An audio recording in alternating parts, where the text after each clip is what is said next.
안녕하세요. 슬기로운 스테이블 코인 생활입니다. 오늘 여러분과 함께 아주 흥미로운 주제를 좀 파헤쳐 볼까 하는데요. 바로 은행이 직접 만드는 스테이블 코인입니다.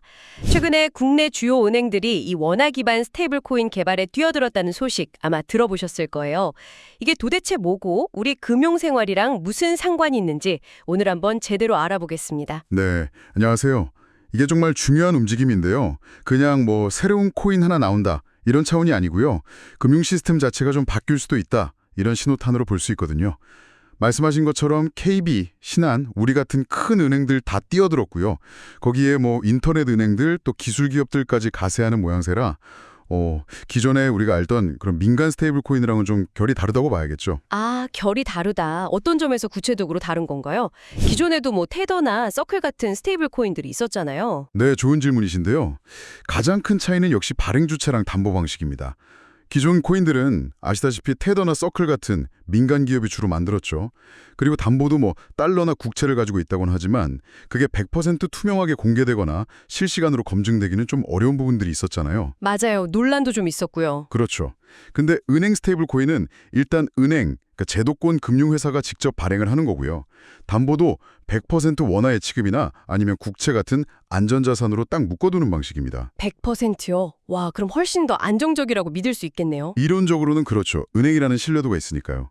그리고 또 하나 중요한 게 있는데 바로 DID, 분산 신원 인증 기술을 쓴다는 점이에요. 아, DID요. 그게 보안 강화 말고 또 어떤 의미가 있나요? 단순히 보안만 좋아지는 게 아니고요.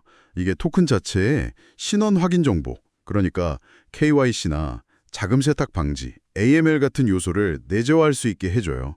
그러니까 처음부터 규제를 좀 더 준수하기 용이한 구조로 설계된다는 거죠.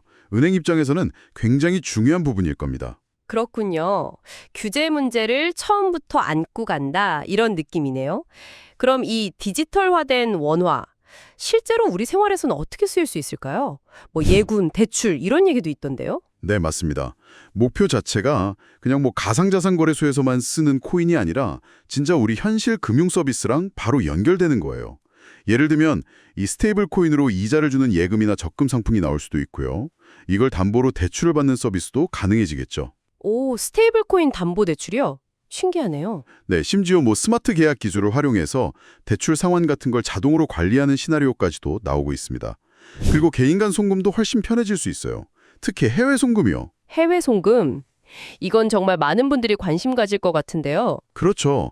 만약에 각 나라 은행들이 발행한 스테이블 코인끼리 자동으로 환전되는 시스템이 잘 갖춰진다면 복잡한 외화 계좌 없이도 훨씬 빠르고 싸게 국제거래가 가능해지는 거죠. 와, 듣기만 해도 편리해 보이는데요. 그런데 이게 은행 혼자서 다 할 수 있는 건 아닐 것 같고 기술 기업들의 역할도 상당히 중요해 보이네요. 정확합니다. 은행이 플랫폼과 고객 신뢰를 제공한다면 기술 기업들은 그 기반 기술과 보안을 책임지는 거죠. IT센 글로벌이나 아톤 같은 보안, 인증 전문 기업들이 있고요. 람다 256이나 그라운드X 같은 블록체인 플랫폼 기업들도 중요하죠. 또 SKCNC나 LGCNS 같은 대형 IT 서비스 기업들도 이 인프라 구축에 참여해서 안정성을 높이는 역할을 할 겁니다. 이런 협력 구조가 필수적이에요. 그렇군요. 은행과 기술 기업의 연합군 같은 느낌인데요. 근데 은행들이 왜 이렇게까지 적극적으로 나서는 걸까요? 그냥 새로운 기술이니까 한번 해본다 이런 건 아닐 것 같은데요. 네, 몇 가지 이유가 있겠죠.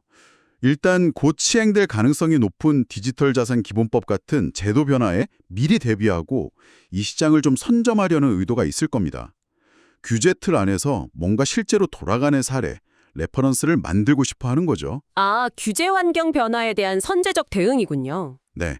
그리고 또 하나는 CBDC, 그러니까 중앙은행 디지털 화폐가 나오기 전에 은행들이 먼저 자신들의 모델을 좀 실험해보고 경험을 쌓으려는 목적도 있을 수 있어요. 어떻게 보면 다가올 CBDC 시대에 대비하는 예행 연습 같은 거죠. 그렇군요. 그리고 사실 요즘 빅테크 기업들 금융시장 진출이 워낙 거세잖아요. 이런 흐름 속에서 은행들이 주도권을 잃지하려는 어떻게 보면 방어적인 전략일 수도 있고요. 미래 디지털 금융 환경에서의 생존 전략인 셈이죠. 정리해보면 이 은행 스테이블 코인이라는 게 단순히 디지털 화폐 하나가 더 생기는 게 아니라 은행의 신뢰, 기술 인프라, 그리고 규제 준수 가능성까지 결합된 어떻게 보면 미래 디지털 금융의 핵심 인프라가 될 수도 있다. 이렇게 볼 수 있겠네요. 네, 맞습니다. 우리가 지금 쓰고 있는 은행 앱처럼 익숙한 플랫폼 위에서 뭔가 새로운 금융 경험이 펼쳐지는 시작점이 될 가능성이 충분히 있다고 봅니다. 정말 기대가 되는데요. 그런데 말이죠. 오늘 저희가 주로 살펴본 건 은행 중심의 스테이블 코인이었잖아요. 근데 또 다른 흐름도 생각해 봐야 합니다. 예를 들어서 페이스북, 지금은 메타죠.